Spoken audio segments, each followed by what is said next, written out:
We guide you through how to fix Apple Pay not working after changing Apple ID. First thing you need to do is make sure you are signed in with your new Apple ID on your device and that it's fully verified. Next, open the wallet app and check if your cards are still linked or need to be re-added. Then, confirm that your device is updated to the latest iOS version and has a stable internet connection. After that, restart your iPhone and re-add any cards that are missing or showing errors. Also, ensure that Face ID, Touch ID, or passcode settings are enabled for Apple Pay authentication.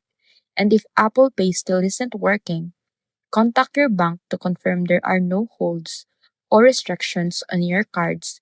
Then reach out to Apple support for guidance or restoring fully Apple Pay functionality after changing your Apple ID.